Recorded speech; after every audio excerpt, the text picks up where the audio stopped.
Well, good morning. Hi there, boys and girls, and everybody in between. I wanted to make this short little video to address again the dangers that are in a one-term Joe Biden presidency. Now, why is it almost certain that it will be a one-term presidency? Well, for one, his age. Whether it's all in fun and games that we were talking about, psychotropics and his mental decline, it was obvious for anybody, for anybody to see, so that's one.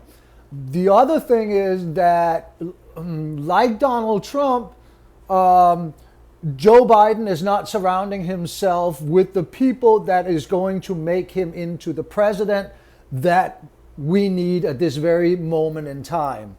We do not need austerity. We do not need to nickel and dime on infrastructure programs. We need Medicare for all right now. We need, if not a permanent, then a temporary universal basic income for all Americans.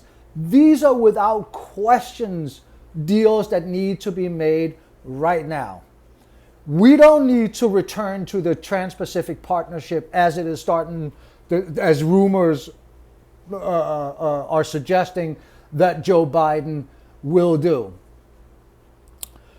So if Joe Biden is a one-term president and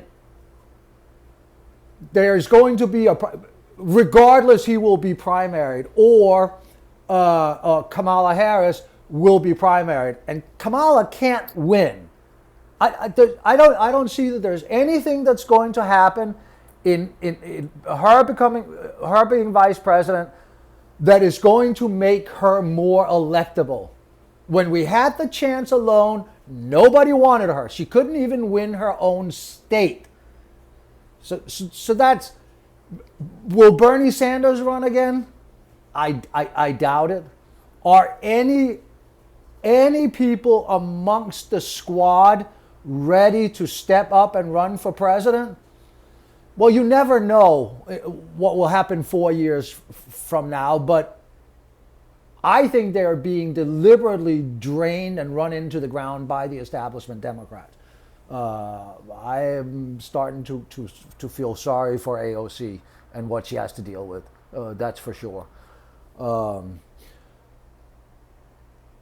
So if Joe Biden is a one-term president, and what comes after Joe Biden will be somebody worse than Trump. And when I say somebody worse than Trump, I'm not talking about the style of him.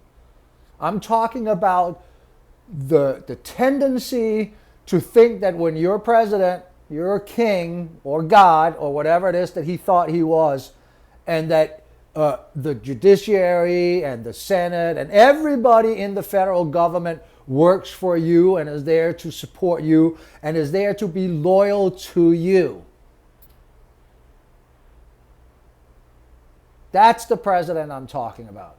I'm talking about the next president that's going to come up that also is willing to not care about decades old or norms that are as old as our country, and these gentlemen or gentle lady agreements on this is not how we act.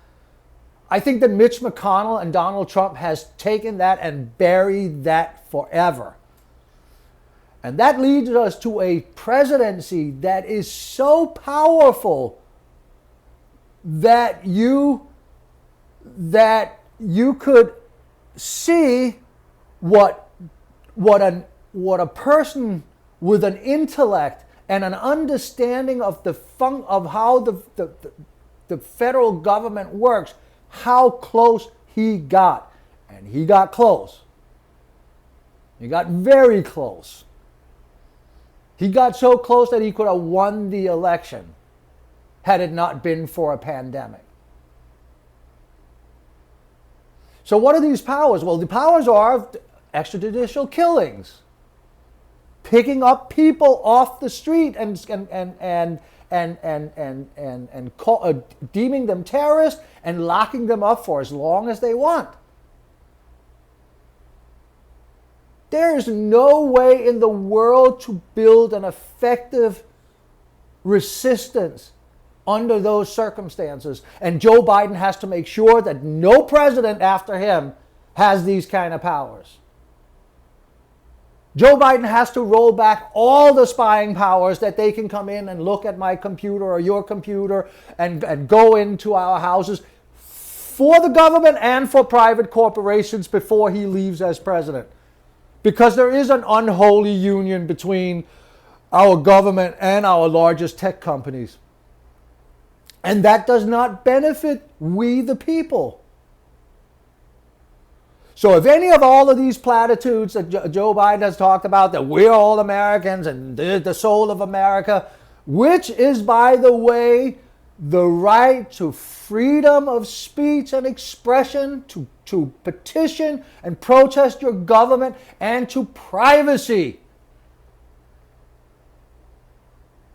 If any of these platitudes that he has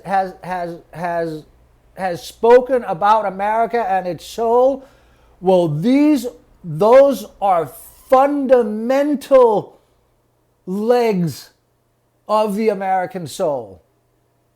And Joe Biden has to restore that, because Joe Biden will, regardless, be a one-term president.